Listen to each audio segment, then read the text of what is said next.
with Entourage TV Best show. you watch. I personally love it, but you watch enough episodes of that, and you start swearing and everything, like talking like Ari. Ari does. Exactly. You're like, oh, this is maybe not a good thing. If I run into someone who's a fan, they'll totally get it. It'll be great. Yeah. But just to so it's funny about how to. You know, a lot of people when they talk about mental illness, they say, you know, that's a real difficult thing to try and make a difference to. What I really love about mental health or mental fitness or anything like that, just with people and associating with that feeling again that we talked about, is that you have the power to be able to help somebody just by doing something really easy, like asking them if they're okay. Or do you know what I mean? And that's what I love, is empowering people to be able to go and signpost and support and help others. Getting to those people who are in that cycle of negativity breeds negativity. That's where I think we can make some big changes. And some of the stuff we've talked about today will hopefully challenge some people's thinking about that and go, maybe they got some good points that we need to go and 100%. address. Do you try and mitigate stuff that they consume? Because I know, like, we just watched a show called The Punisher on Netflix. Amazing show. It's good. But I did notice after watching, binge watching those episodes, because it's a violent show. Yeah. Very violent. Very violent, extremely violent. So good though. I did notice, even just internally, I was getting a little bit angry at just general day-to-day things. Yeah. You know, like, and It's like, here's an example for you. Here's an example for you, like with Entourage TV Best show. show. You watch. I personally love it, but you watch enough episodes of that, and you start swearing and everything, like talking like Ari does. Exactly. You're like, oh, this is maybe not a good thing.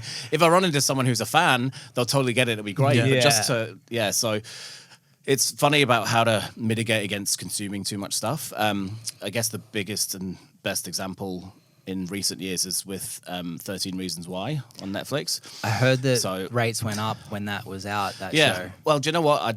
The premise of it and shining a light on it and everything, I completely agree with that. What I have a real problem with is the people who made it for the last episode of the first series. They were consulted by some experts who said, you need to not do this because, again, to safe language and safe talk, one of the biggest things that you don't do in the mental health space is talk about method or portray method. Yeah. So you talk about the fact that they died by suicide or they took their own life, but you never mention kind of where or how. Yeah. Because for somebody who's like in a that workbook. mindset, you're kind of giving them potential tools. They got consulted about that and said, no, we just think it's really impactful. And they couldn't see the difference between positive and negative impact. What happened after they had that episode where there were 6 copycat suicides around the world, where the people were staged it exactly what the person was wearing, where it was, everything else. Yeah. For season 2, they were like, okay, crazy. maybe we were wrong. Maybe we'll take some advice for the second season. What's done is done. And there was no ownership of the fact that they could have had 6 people not having died they'd still be on alive. their hands. Yeah. So things like that, I talk about that when I do public speaking engagements and stuff. I talk about the fact that if you're going to watch that, I don't personally condone it.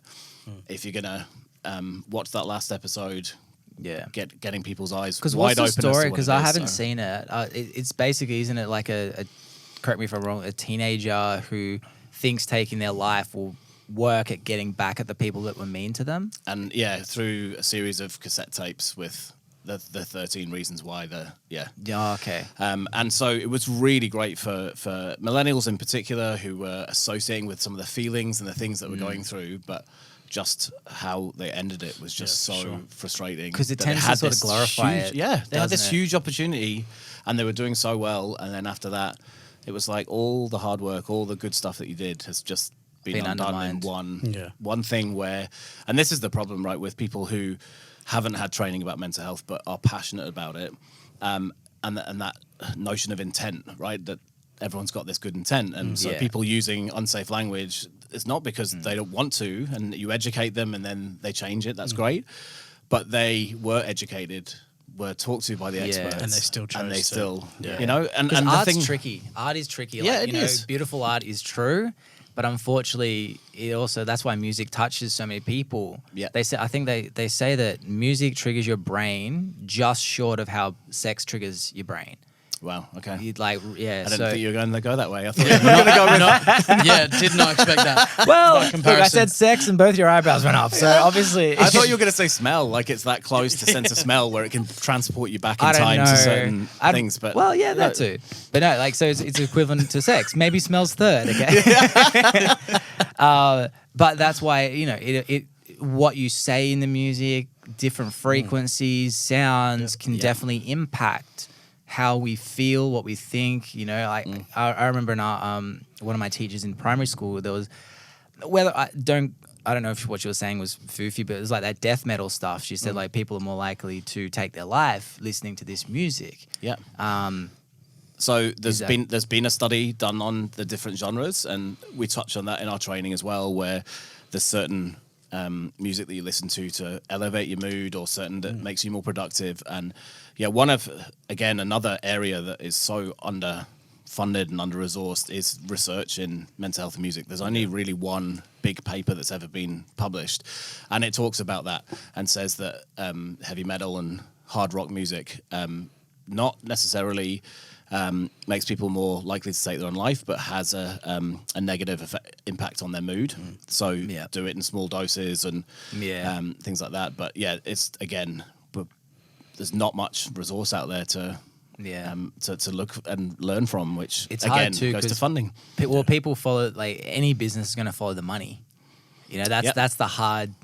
Again, there's no win-win, I guess, because if there's a shitload of people that want to listen to death metal and that's paying a lot of people's pockets, it's sort of like, oh, but what you do know we what? do? I mean, it's a hard. It is. I'm not saying one's right or wrong, but No, not at all. But have you seen, you know, they used to have those parental guidance stickers for language. Have you seen anything that's any sort of a warning for heavy metal, like or anything like that, you know? What's to say, and I'm not coming up with a solution, but what's to say that if that is a trigger for negative mood, then what's being done about informing people of that, so that when they listen to, you know, even if it's in the liner notes or Spotify, or even like the first track, just to go, you know, love that you love our music, listen to this or whatever, but just be aware, if you're not in the greatest space, this may impact. I'm not saying that's the way to go either, but you know, there doesn't seem to be any conversation even happening around that. So go where the money is, and they want people to listen to it, but let's just put some warnings, or let's put some things for people to think about. It's all about trying to figure out education of it too, because I know, like, play me Bring the Horizon while I'm working out. I work out like a beast. Yeah. But I ain't going to listen to that at home, because I'm just going to start punching walls or something. You know? So I try and even it out with, like, you know, R&B or hip hop or something like that, where it's more like, all right, this is how I react. But again, that requires the individual to figure that stuff out for themselves. It's funny you should say that. So we've just partnered with a new app that's been created in Silicon Valley, which it links to your Spotify, and based on the songs that you listen to, you rate them based on how it makes you feel, what mood it is. Okay. So you can say angry or productive or bubbly or creative or what. There's all these different things, and based on the songs that you've rated, it creates automatic playlists for you. So you go, I want to be productive. You can put on this productive playlist, which is based on your musical taste.